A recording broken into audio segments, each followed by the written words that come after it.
आता आपण स्वाध्याय क्रमांक 11 इयत्ता 5वी जो की विभाज्यतेच्या कसोट्या आणि संख्यांचे विभाजक, विभाज्य यावर आधारित झालेला हा स्वाध्याय. याचा आता आपण स्पष्टीकरण पाहणार आहेत.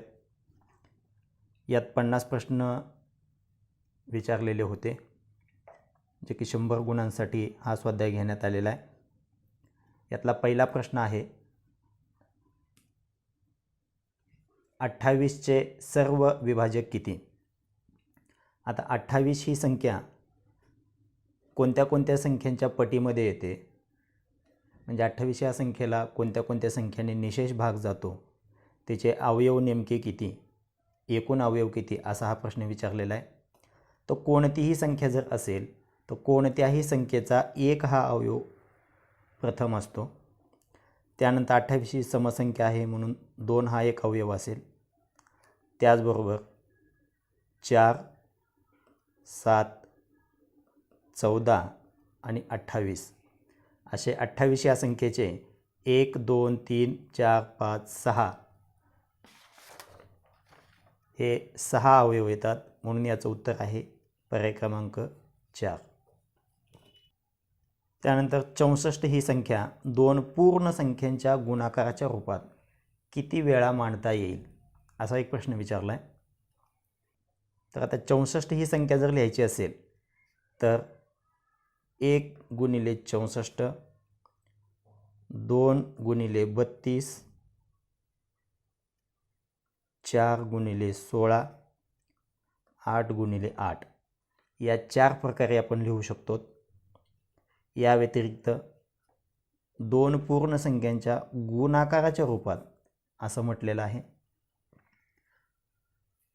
म्हणून या व्यतिरिक्त कुठलीही जोडी तयार होणार नाही, म्हणून याचं उत्तर येणार आहे 4 वेळा पर्याय क्रमांक 1. आता या ठिकाणी एक संख्या दिलेली आहे, संख्येमध्ये 2 समान चिन्ह दिलेले आहेत आणि या संपूर्ण संख्येला 15ने निशेष भाग जातो असं म्हटलेलं आहे. तर 15ने निशेष भाग जाण्यासाठी गरज आहे 3 आणि 5 त्या संपूर्ण संख्येला निशेष भाग जाण्याची. आता कसोटीचा जर विचार केला तर 5ने निशेष भाग जाण्यासाठी एकक स्थानी संख्येच्या 0 किंवा 5 यापैकी कोणताही एक अंक असला पाहिजे. त्यामुळं हे जे आपल्याकडे 4 पर्याय दिलेले आहेत, या 4 पर्यायातील पर्याय क्रमांक 2 जो की 3 आहे आणि पर्याय क्रमांक 4 जो की 6 आहे, या दोन्ही संख्या आपल्या उत्तरात येणार नाहीत. कारण 5ने भाग जाण्यासाठी एकक स्थानी 0 किंवा 5 यापैकी कोणताही एखादा अंक पाहिजे. त्यामुळं आता 3ची कसोटी आपल्याला विचारात घ्यावी लागेल. 3ची कसोटी विचारात घेत असताना दिलेल्या संख्येतील सर्व अंकाच्या बेरजेला जर 3ने निशेष भाग जात असेल तर त्या संपूर्ण संख्येला 3ने निशेष भाग जात असतो. म्हणून यांची जर बेरीज केली 9 आणि 8 17, 17 आणि 7 24, 24 आणि 2 26, 26 आणि 4 30. तर 30 या संख्याला 3ने निशेष भाग जातो, परंतु आणखी 2 अंक आपल्याला पाहिजेत. या ठिकाणी जर आपण 5 हा अंक घेतला तर या ठिकाणी 5 आणि या ठिकाणी 5 असं एकूण या दोन्ही 5 या अंकाची बेरीज होईल 10. मग 30 आणि 10 मिळून होतील 40 आणि 40 या संख्येला काही 3ने निशेष भाग जात नाही. त्यामुळे या ठिकाणी 0 हा अंक येणार आहे. 0 हा अंक आल्यामुळं या अंकाची बेरीज होणार आहे 30 आणि 30 या संख्येला 3ने निशेष भाग जातो, म्हणून याचं उत्तर येतं पर्याय क्रमांक 3. आता 18ने भाग जाणारी 5 अंकी मोठ्यात मोठी संख्या कोणती, असा एक प्रश्न आपल्याला विचारला आहे. आता 18ने भाग जाणाऱ्या संख्येमध्ये 18 ही स्वतः एक समसंख्या आहे, त्यामुळं 18च्या पटीत येणाऱ्या सगळ्या संख्या या समसंख्या असतील, म्हणून पहिलीच संख्या आपल्याला विषम संख्या दिलेली आहे. ही काही संख्या या ठिकाणी मग येणार नाही, बसणार नाही, कारण 18च्या पटीमध्ये सर्व संख्या या समसंख्या येत असतात, पण कोणत्याही समसंख्येच्या पटीमध्ये समसंख्या येतील. 99,990 ही संख्या मात्र 5 अंकी मोठ्यात मोठी संख्या अशी असेल की ज्या संख्येला 18ने निशेष भाग जाईल. आता 18ने भाग जाण्यासाठी आपण कसोटी देखील लावू शकतो, जी की 3ची आणि 6ची कसोटी येते. आता 3ची आणि 6ची कसोटी म्हणजेच काय असणार आहे?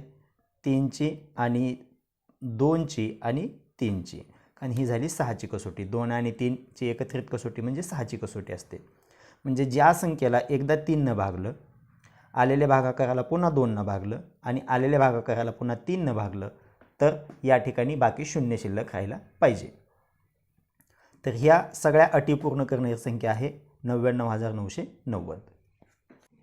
आता या ठिकाणी एक संख्या आपल्याला दिलेली आहे. या चिन्हाच्या ठिकाणी एक अंक ठेवायचा पर्यायापैकी, आणि हा अंक ठेवल्यामुळे या संपूर्ण संख्येला 11ने निशेष भाग गेला पाहिजे. आता 11ने निशेष भाग जाण्यासाठी अट काय आहे? एक आड एक संख्येतील अंकांची बेरीज, आणि या बेरजेतला फरक हा जर 0 किंवा 11च्या पटीत आला तर या संपूर्ण संख्येला 11ने निशेष भाग जातो. त्यामुळं जर आपण एकाड एक अंक घेतले, म्हणजे या ठिकाणी 4, 9, 7 या ठिकाणी आपण स्टार घेऊयात, 3, 1, 7 यातले जर आपण एकाड एक अंक घेतले तर यांची बेरीज जर केली, 4 आणि 7 11, 11 आणि 3 14, 14 आणि 7 21 येते.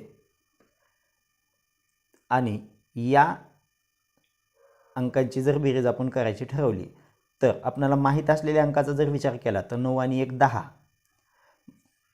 मग या दोघांची जर वजाबाकी केली तर वजाबाकी येते 11. 11 या संख्येला 11ने निशेष भाग जातो. म्हणजे या ठिकाणी 0 हा अंक जरी आपण ठेवला तरी याच्या उत्तरामध्ये काही फरक पडणार नाही, म्हणून याचं उत्तर तर पर्याय क्रमांक 3 0. 75चे एकूण विभाजक किती, असा एक प्रश्न आपल्याला या ठिकाणी विचारला आहे. आता 75 या संख्येचे एकूण विभाजक काढत असताना सगळ्यात पहिला विभाजक कोणत्याही संख्येचा 1 असतो. त्यानंतर संख्या विषम आहे म्हणून 2 हा विभाजक येणार नाही. अंकाची जर बेरीज केली 7 आणि 5 12, 12ला 3 भाग जातो म्हणून या संख्येला सुद्धा 3 भाग जाईल. एकक स्थानी 5 आहे म्हणून 5 भाग जाईल. त्याचबरोबर 15, 25 आणि 75 हे 6 विभाजक 75चे आहेत, म्हणून याचं उत्तर येईल पर्याय क्रमांक 1. 15चा विभाज्य नसणारा पर्याय म्हणजे 15नं कोणत्या संख्येला भाग जाणार नाही असं आपल्याला या ठिकाणी विचारलं आहे. 15ची कसोटी लावायची आपल्याला तर काय करावं लागेल? 3ची व 5ची या दोन संख्यांच्या एकत्र कसोट्या आपल्याला लावाव्या लागतील. या दोघांच्या एकत्र कसोटी लावण्यासाठी अंकाची बेरीज करावी लागेल, कारण दिलेल्या पर्यायातील सगळ्या संख्यांना 5ने निशेष भाग जातो, कारण एकक स्थानी 0 आणि 5 हेच अंक आहेत. मग अंकांची बेरीज करून पाहावी लागेल. अंकाच्या बेरजेला जर 3 भाग गेला तर त्या संपूर्ण संख्येला 3 भाग जाणार आहे. पाहूयात, 5 आणि 5 10 आणि 8 18, म्हणजे या संख्येची बेरीज येते 18, म्हणजे या संख्येला 3 निशेष भाग जातो, 5नेही जातो म्हणून 15नेही भाग जातो. त्याचबरोबर 7 आणि 5 12, 12ला 3 भाग जातो म्हणजे 12 ही संख्या 3च्या पटीत आहे आणि 5नेही भाग जातो आहे म्हणून या संख्येला 15ने देखील भाग जातो आहे. त्याचबरोबर 900, 900 या संख्येतील अंकांची बेरीज जर केली आपण तर 9च येणार आहे.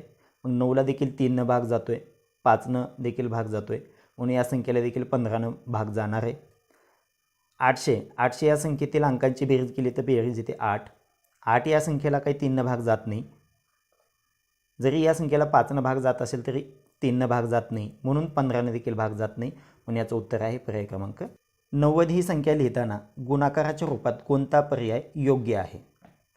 म्हणजे जे गुणाकाराच्या रूपात मांडणी केलेली आहे यापैकी कोणता गुणाकार करेक्ट आहे म्हणजे बरोबर आहे असं आपल्याला विचारलं आहे.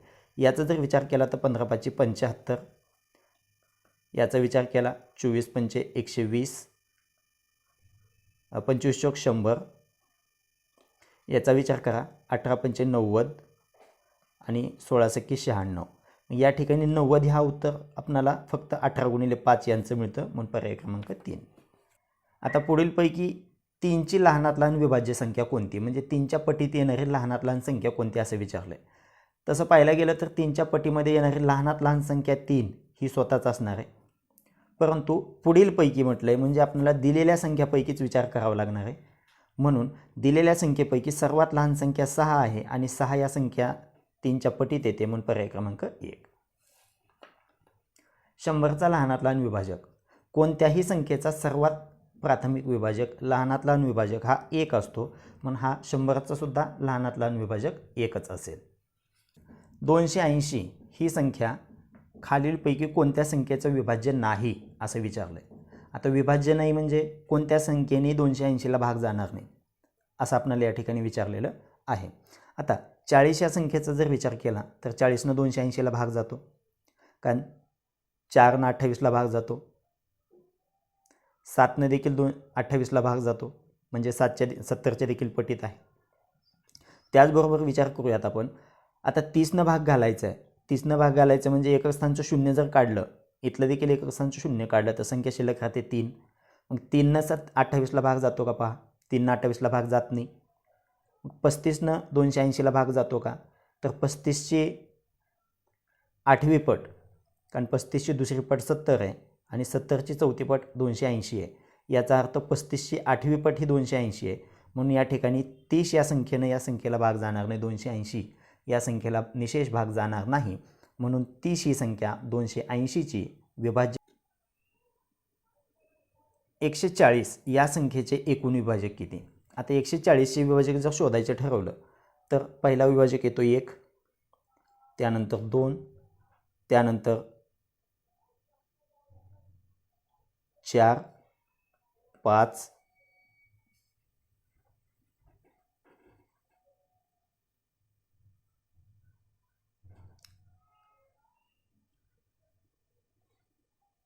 त्यानंतर 10, 14,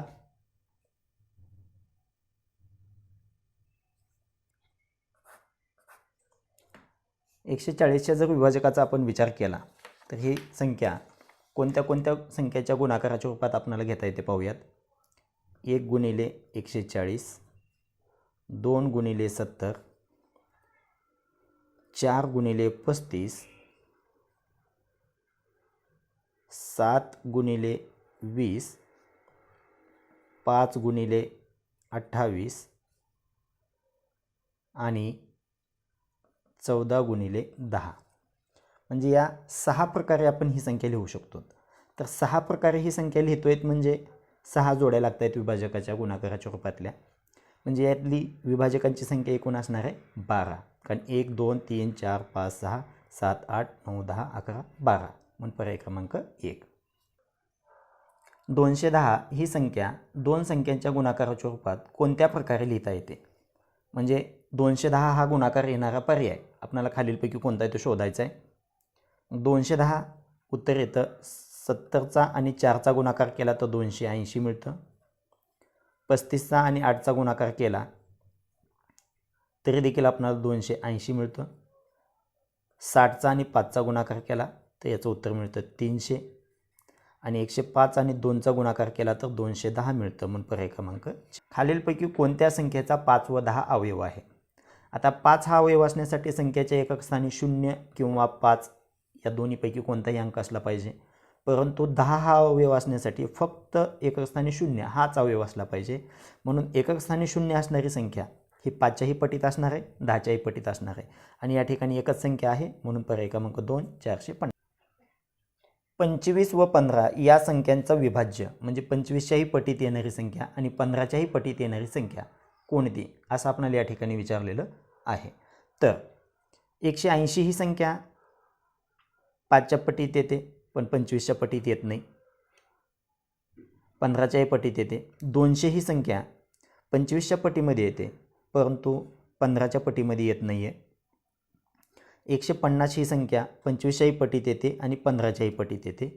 360 ही संख्या 15च्या पटीत येते परंतु 25च्या पटीमध्ये येत नाही, कारण 25च्या पटीमध्ये येणाऱ्या संख्या या 25, 50, 75, 100 या प्रमाणातच येणार असतात. 24 आणि 42 यांचा क्रमाने येणारा तिसरा विभाजक कोणता. यासाठी आपल्याला 24चे आणि 42चा सामायिक विभाजक काढावा लागेल.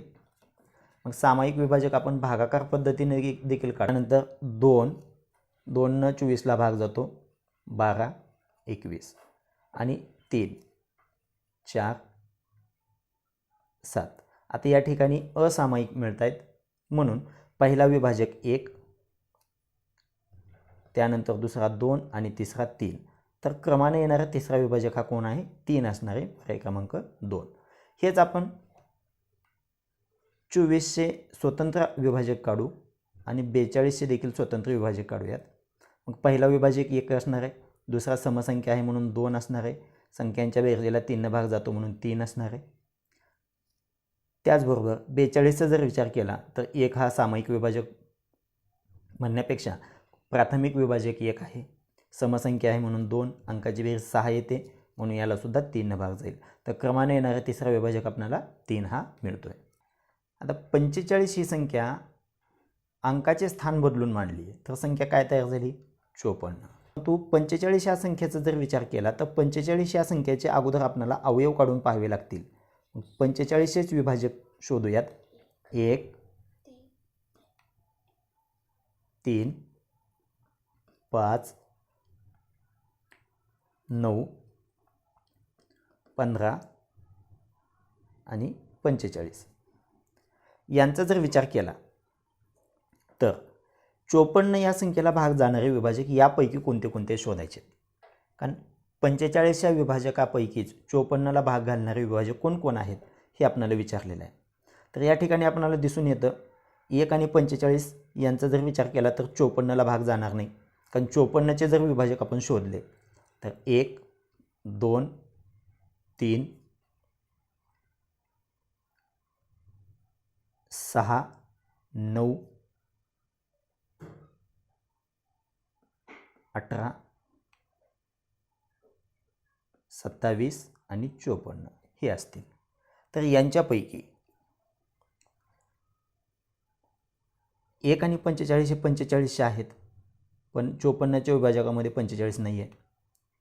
6 आणि 9चा जर विचार केला तर 6 आणि 9 हे 54चे विभाजक आहेत, परंतु 45च्या विभाजकामध्ये 6 नाही. 3 आणि 9चा ज्यावेळेस आपण विचार करतो तर 3 आणि 9 हे विभाजक मात्र दोन्ही ठिकाणी आपल्याला सामूहिक दिसतात, सारखे दिसत आहेत, म्हणून 3 आणि 9 हे तर उत्तर यायला पाहिजे. 15 आणि 3चा विचार केला तर 3 आणि 15 हे विभाजक 45चे आहेत, परंतु 15 हे विभाजक 54चा नाही, म्हणून 3 आणि 9 हे 45चे विभाजक असे आहेत की ज्यांनी 54 या संख्येला सुद्धा निशेष भाग जातो. आता 23 गुणिले 3 बरोबर 736 आहे. तर या चिन्हाची आपल्याला किंमत शोधायची. अशा वेळेस पक्षांतर करून आपण उत्तर शोधू शकतो. म्हणजे 736 भागिले 23 जर केलं तर आपल्याला या चिन्हाची किंमत मिळणार आहे. म्हणून या दोघांचा ज्यावेळेस आपण भागाकार केला तर हा भागाकार आपल्याला 32 मिळतो.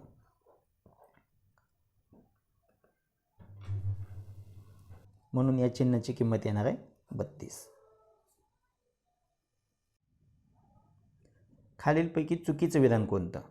123 बरोबर 123 गुणिले पाय हे चिन्ह या ठिकाणी दिलं आहे. येथे पायची किंमत 1 येईल, म्हणजे या चिन्हाची किंमत 1 येईल असं म्हटलेलं आहे. मग कोणत्याही संख्येला जर 1 न गुणलं तर गुणाकार तीच संख्या येत असते, म्हणून हे विधान बरोबर आहे. 4 हा 162चा विभाजक नाही असं या ठिकाणी म्हटलं आहे. पाहूयात 162 या संख्येला 4ने निशेष भाग जातो का? 4 1 4 4 चौक 16 शिल्लक राहिले 2, 4 0 0 बाकी शिल्लक राहते 2, म्हणजे 4 ही संख्या 162चा विभाजक नाही, हे सुद्धा विधान बरोबर आहे. 47 गुणिले 18 यांचा जर गुणाकार केला तर हा गुणाकार 47 गुणिले 18 यांचा ज्यावेळेस आपण गुणाकार करतो तो हा गुणाकार आपल्याला 846च मिळतो, पण हे सुद्धा विधान बरोबर आहे. तर 35चे 5 विभाज्य आहे हे एक विधान या ठिकाणी दिलेलं आहे. 35चा 5 हा विभाज्य नाही आहे तर तो विभाजक आहे, म्हणून हे विधान चूक आहे, म्हणून हे पर्याय क्रमांक 4 उत्तर करेक्ट आहे. चुकीचं विधान हे आहे. 169 आणि 208 या दोन्ही संख्यांचं विभाजक असणाऱ्या संख्या कोणती? आता खऱ्या अर्थानं 169 आणि 208 ही संख्या कोणत्या संख्येच्या पटीमध्ये येते असं विचारलं. ह्या दोन्ही संख्या कोणत्या संख्येच्या पटीमध्ये येतात? तर ह्या सरळ सरळ संख्या 13च्या पटीमध्ये येतात. 13ची पटीमध्ये 169 आणि 208 या दोन्ही संख्या आपल्याला आलेल्या दिसून येतात. 30 या संख्येचे सर्व विभाजक क्रमाने सांगायचे, म्हणजे सुरुवातीपासून शेवटपर्यंत क्रमाने 30 या संख्येचे विभाजक कोणते कोणते असतील ते आपल्याला विचारलं आहे. म्हणून पर्याय क्रमांक 1 मध्ये आलेल्या संख्या 1, 2, 3, 5, 6, 10, 15 आणि 30 या सर्व संख्यांनी 30ला निशेष भाग जातो आणि हे क्रमवार मांडलेले विभाजक आहेत. 144 ही संख्या त्याच्या 2 समान अवयवाच्या गुणाकाराच्या रूपात कशी मांडायची. आता 2 समान अवयवाच्या म्हटलं आहे. आता यांचा जर गुणाकार केला या सगळ्या संख्यांचा 24 आणि गुणिले 6 यांचा गुणाकार 144 येतो. 16 आणि 9चा गुणाकार 144 येतो. 12 आणि 12चा देखील गुणाकार 144 येतो. परंतु समान अवयवाचे म्हटले म्हणून समान संख्या 12 गुणिले 12 आहेत म्हणून 144 या संख्येचं समान अवयव 12 गुणिले 12 येतील. एका संख्येला 13ने भागले असता भागाकार 9 येतो आणि बाकी 3 उरते. आता याचा पडताळ जर करायचा असेल तर संख्या शोधायची. म्हणजे आपल्याला काय शोधायचं, भाज्य शोधायचे. भाज्य शोधायचं. मग भाज्य बरोबर काय असणार आहे, भागाकार गुणिले भाजक अधिक बाकी. मग भाज्य संख्या आपल्याला माहीत नाही, भागाकार माहिती आहे. भागाकार आहे 9 गुणिले भाजक आहे 13 अधिक बाकी आहे 3. याचं उत्तर येतं 120. म्हणून भाज्य संख्या काय असणार आहे, 120.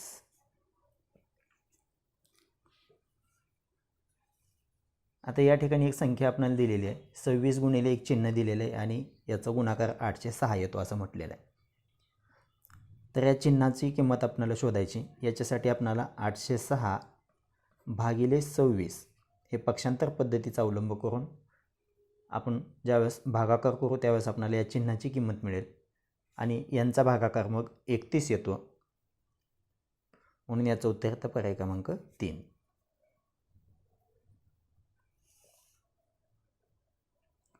1, 2 आणि 3 या तिन्ही संख्यांची लहानात लहान विभाज्य संख्या म्हणजे या तिन्ही संख्यांच्या पटीत येणारी लहानात लहान संख्या कोणती आपल्याला शोधायची. मग तसा विचार केला तर या लगतच्या संख्या आहेत आणि लगतच्या संख्यांचा सामायिक विभाजक हा 1 असतो आणि ज्यांचा सामायिक विभाजक 1 येतो त्यांची सामायिक विभाज्य संख्या गुणाकाराच्या इतकी असते. म्हणून 1 गुणिले 2 गुणिले 3 जर केलात तर आपल्याला 6 येतं मिळून जातं. 2, 4, 6, 8 यांनी निशेष भाग जाणारी लहानात लहान संख्या कोणती. म्हणजे आपल्याला 2चा 4चा 6चा आणि 8चा यांचा सामायिक विभाज्य संख्या शोधावी लागणार आहे जे की लहानात लहान असणार आहे. मग यांचं सामायिक विभाज्य संख्या शोधण्यासाठी आपण भागाकार पद्धतीने देखील शोधू शकतो. 2, 4, 6, 8 भागाकार पद्धतीचा अवलंब करून आपण विभाज्य शोधू शकतो. 1, 2, 3, 4 परत 2 न 1, 1, 3, 2 परत 2 न 1, 1, 3, 1 परत 3 न भाग जाईल 1, 1, 1, 1. आता आलेल्या संख्या आपण गुणाकाराच्या रूपात लिहून घेऊयात. 2 गुणिले 2 गुणिले 2 गुणिले 3 यांचा गुणाकार 2 दोन्ही 4, 4 दोन्ही 8, 8 त्रिक 24. याचं उत्तर 24. 64 या संख्येचा चौथ्या क्रमांकाचा विभाजक शोधायचा आहे. पहिला विभाजक 1, दुसरा 2, तिसरा 4 आणि चौथा 8. म्हणून पहिला, दुसरा, तिसरा आणि चौथ्या क्रमांकाचा. याच्या पुढेही याचे विभाजक येतील परंतु आपल्याला चौथ्या क्रमांकाचा पाहिजे होता म्हणून विभाजक येतो 8. 64 आणि 36 या संख्येचा कोणता सामायिक विभाजक आहे. आता या दोघांचा सामायिक विभाजक शोधायचा आहे. आपण हा सुद्धा भागाकार पद्धतीनं यांचे अवयव काढून सामायिक विभाजक शोधू शकतो. जसे की 64 आणि 36 यांचे भागाकार पद्धतीनं आपण विभाजक शोधूयात. 2 न भाग जाईल 32, 18 परत 2 न भाग जाईल 16, 9. आता या ठिकाणी मात्र असामायिक अवयव आपल्याला मिळत आहेत. कारण 16ला वेगवेगळ्या संख्येने भाग जाईल, 9ला वेगवेगळ्या संख्येने भाग जाईल परंतु दोघांना सामायिक संख्येनं भाग जाईल अशी एकही संख्या आपल्याला या ठिकाणी मिळणार नाही. पण या ठिकाणी या दोघांचा गुणाकार ज्यावेळेस आपण केला सामायिक विभाजकाचा 2 × 2 याचं उत्तर येतं पर्याय क्रमांक 2 4. 78 व 104 या दोन्ही संख्या खालीलपैकी कोणत्या संख्यांचे विभाज्य आहेत. म्हणजे या दोन्ही संख्यांना भाग घालणारी पर्यायातील कोणती संख्या येईल असं आपल्याला विचारलं आहे. म्हणजे पर्यायातल्या कोणत्या संख्येच्या पटीमध्ये या दिलेल्या प्रश्नातील दोन्ही संख्या येतात असा प्रश्न आपल्याला विचारला आहे. आणि या दोन्ही संख्या 13च्या पटीमध्ये आहेत. खालीलपैकी कोणत्या संख्याचा सामायिक विभाजक 2 अंकी आहे. आता 2 अंकी सामायिक विभाजक असण्यासाठी त्या दिलेल्या संख्या या 2 अंकी संख्येच्याच पटीमध्ये यायला पाहिजेत. म्हणजे 1 अंकी संख्येच्या पटीत यायला नको आहेत. मग या ठिकाणी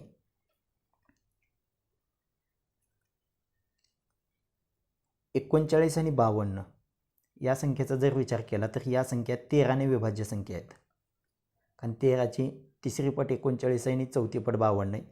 77 आणि 91चा जर विचार केला तर 7नं या संख्यांना भाग जातो म्हणजे 7च्या पटीमध्ये आहेत. 45 आणि 55 या संख्या 5च्या पटीमध्ये आहेत. 63 आणि 81 या संख्या 9च्या पटीमध्ये आहेत. त्यामुळे 2 अंकी सामायिक विभाजक असणारी संख्या फक्त 39 आणि 52. 12च्या सर्व विभाजकांची बेरीज. आता 12चे सर्व विभाजक म्हणजे पहिला विभाजक 1, दुसरा विभाजक 2, तिसरा 3, तिसरा 4, चौथा 6 आणि परत 12. यांची जर आपण बेरीज केली तर ही बेरीज 1 आणि 2 3, 3 आणि 3 6, 6 आणि 4 10, 10 आणि 6 16, 16 आणि 12 28 येते. म्हणून पर्याय क्रमांक 3. 7 आणि 6 या दोन्ही संख्यांनी विभाज्य असणारी खालीलपैकी संख्या कोणती. सामायिक संख्या विचारलेली आहे. मग 21 त्रिक 63 याचं उत्तर येतं. 28 त्रिक 84, 14 चोक 56 आणि 8 7 56. याच्यापैकी 8 आणि 6 या दोन संख्येच्या पटीमध्ये 7 आणि 6 या दोन संख्येच्या पटीमध्ये येणारी संख्या आपल्याला शोधायची आहे. मग या ठिकाणी जर विचार केला आपण तर 84 ही संख्या 7च्याही पटीमध्ये येते आणि 6च्याही पटीमध्ये येते. कारण 7ची 12वी पट आहे आणि 14ची 6वी पट आहे. म्हणून पर्याय क्रमांक 2 3 × 28. 96 ही संख्या कोणत्या संख्येचा विभाजक नाही. आता या ठिकाणी सगळ्या संख्येचे जर आपण विभाजक काढले, अवयव काढले किंवा सगळ्या संख्यांना जर आपण 96 या संख्येनं भाग घालून पाहिला तर आपल्या लक्षात येतं की 96 या संख्येनं 288लाही भाग जातो, 384लाही भाग जातो, 480लाही भाग जातो. परंतु 414 या संख्येला 96 या संख्येनं निशेष भाग जात नाही. म्हणून 414 ही संख्या 96 या संख्येची विभाज्य संख्या असणार नाही. म्हणून 414 या संख्येचा 96 हा विभाजक असणार नाही. आता या ठिकाणी एक संख्या दिली आणि एकक स्थानी चिन्ह दिलेलं आहे. या संपूर्ण संख्येला 8ने निशेष भाग घालायचा आहे. 8ने निशेष भाग जाण्यासाठी एकक, दशक आणि शतक या 3 अंकांना मिळून एकत्रितपणे जर 8ने निशेष भाग जात असेल त्या संपूर्ण संख्येला 8ने निशेष भाग जात असतो. या कसोटीनुसार 8ने निशेष भाग जाण्यासाठी आपण 3 हा जर अंक ठेवला तर संख्या तयार होणार आहे 843. 4 हा अंक ठेवला तर संख्या तयार होणार आहे 844.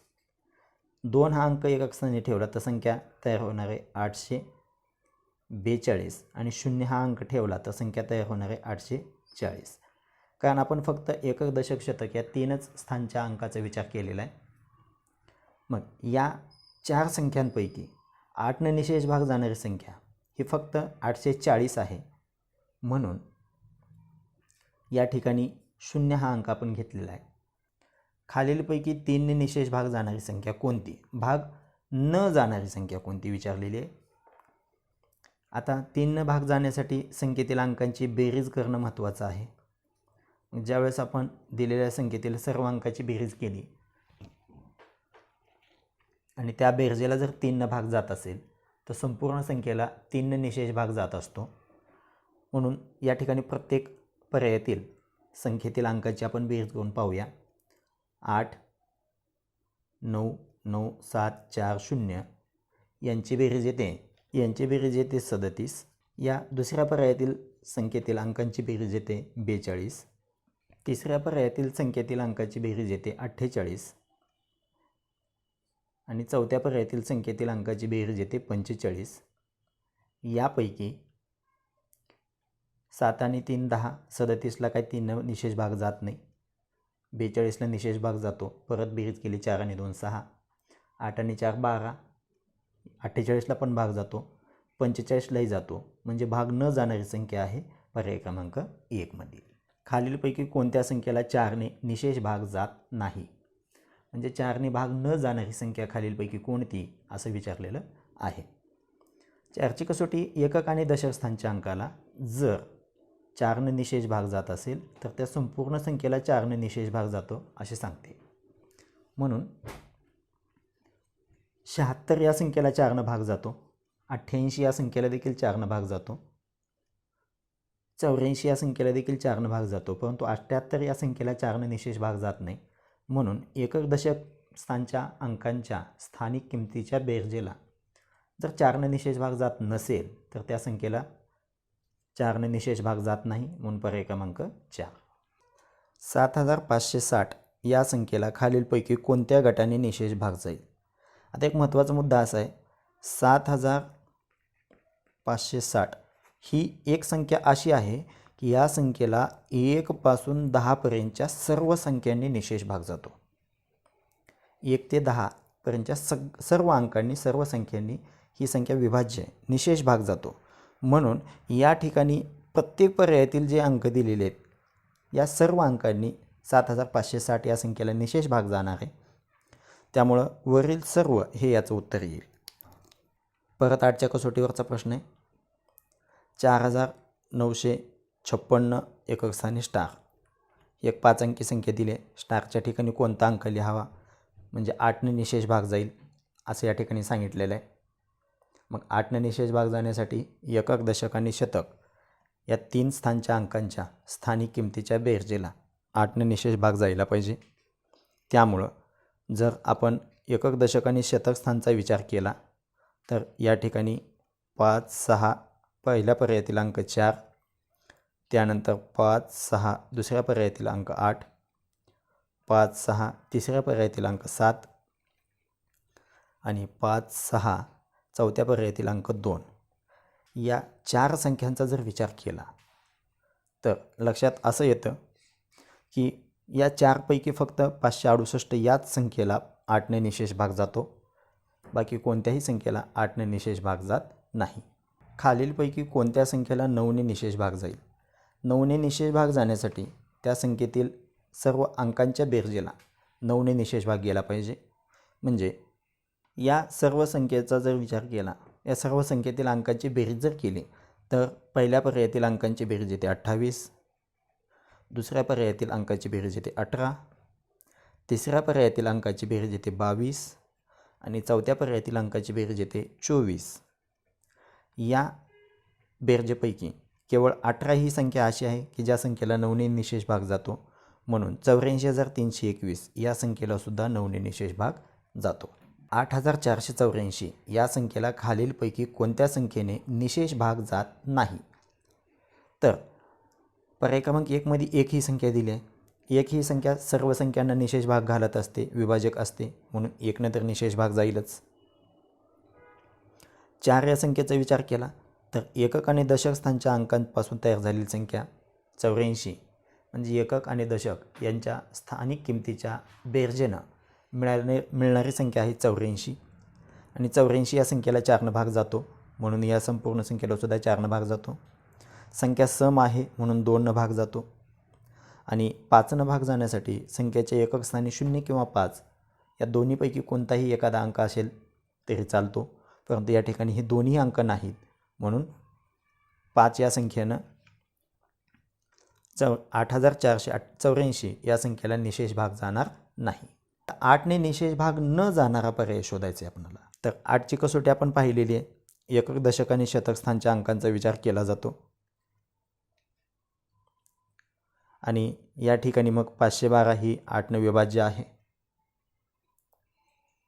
432 ही सुद्धा संख्या 8ने विभाज्य आहे. 64 या संख्येला देखील 8ने भाग जातो, परंतु 775 या संख्येला 8ने भाग जाणार नाही, कारण मुळातच ती विषम संख्या आहे आणि या संपूर्ण संख्येला 8ने निशेष भाग जात नाही, म्हणून पर्याय क्रमांक 4 हे त्याचं उत्तर येईल. स्टारच्या ठिकाणी, चिन्हाच्या ठिकाणी कोणता अंक घेतल्यानंतर या संपूर्ण संख्येला 8ने निशेष भाग जाईल असं आपल्याला विचारलेलं आहे. तर या ठिकाणी फक्त आणि फक्त 0 हा जर अंक आपण ठेवला तरच या संख्येला 8ने निशेष भाग जाईल, कारण 5 हा अंक विषम आहे, 7 हा अंक देखील विषम आहे. 8च्या पटीमध्ये येणाऱ्या संख्या या सर्व समसंख्या असतात आणि 4 हा जर अंक घेतला तर 484 या संख्येला 8ने निशेष भाग जात नाही, म्हणून जर संख्या आपण घेतली 99480 या संख्येला जर 8ने भाग घातला तर निशेष भाग जाईल. 10 या संख्येला खालीलपैकी कोणत्या संख्येने भाग जातो? तर 10ला भाग जाण्यासाठी 10चे विभाजक आपल्याला माहीत पाहिजेत. पहिला विभाजक 1, 2, 5 आणि 10 ही विभाजक आहेत. मग यापैकी कोणत्या पर्यायामध्ये आपल्याला विभाजक दिलेले आहेत ते मात्र आपल्याला शोधायला लागेल आणि पर्याय क्रमांक 2मध्ये 2, 5 आणि 10 ही विभाजक आहेत, म्हणून पर्याय क्रमांक 2. 69 या संख्येला पुढीलपैकी कोणत्या संख्येने भाग जातो? तर 69 या संख्येला भाग घालणारी संख्या फक्त 3 आहे, कारण अंकाची बेरीज 9, 6 आणि 15 येते. 15ला 3ने निशेष भाग जातो, म्हणून 3 तर भाग जातोच आहे. अंकाची बेरीज 15 येते, 15ला 9 भाग जात नाही, म्हणून या 9 जाणार नाही. 3 जातो पण 9 जात नाही, म्हणून या जोडीने जाणार नाही. संख्या विषम आहे, म्हणून 2 जाणार नाही, म्हणून पर्याय क्रमांक 1. 72 या संख्येला पुढीलपैकी कोणत्या संख्येने भाग जातो? 72ला भाग जाण्यासाठी 5 या संख्येनं भाग जाण्यासाठी एकक स्थानी 0 किंवा 5 यापैकी अंक पाहिजे, तो नाही, म्हणून 5ने भाग जात नाही. 7च्या पटीमध्ये 72 ही संख्या येत नाही, मग 5च्याही येत नाही, 7च्याही येत नाही, म्हणून या जोडीच्याही येत नाही. 3ने भाग जाण्यासाठी अंकाच्या बेरजेला 3ने भाग गेला पाहिजे आणि 72 या संख्येतील अंकाची बेरीज येते 9 आणि या 9ला 3ने भाग जातो, म्हणून 72ला देखील 3 या संख्येने निशेष भाग जातो. 6300 या संख्येला पुढीलपैकी कोणत्या संख्येने भाग जात नाही?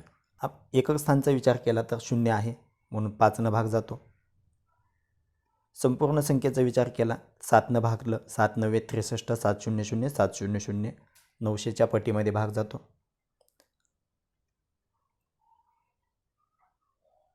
3 जर विचार केला तर 6 आणि 3 9, अंकाची बेरीज 9 येते, म्हणून 3नेही भाग जातो आणि 7ने जातोय, म्हणून 3 व 7 दोन्हींना भाग जाईल.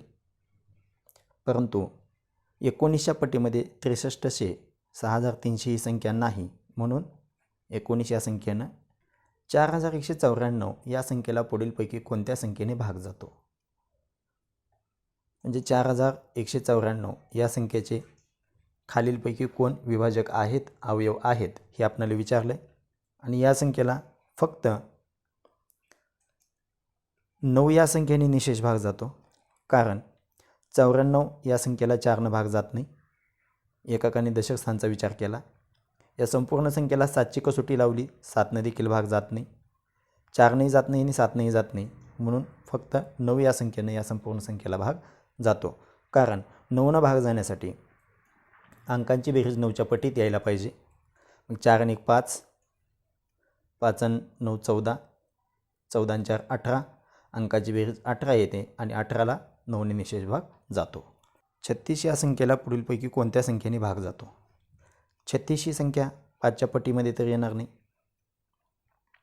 त्याचबरोबर 7च्याही पटीत नाही, मग 5च्या नाही, 7च्या नाही, म्हणून 5 आणि 7 या जोडीच्याही नाही आणि 6चा तर हा वर्ग आहे, म्हणजे 6ने 36 या संख्येला निशेष भाग जातो, म्हणून पर्याय क्रमांक 4.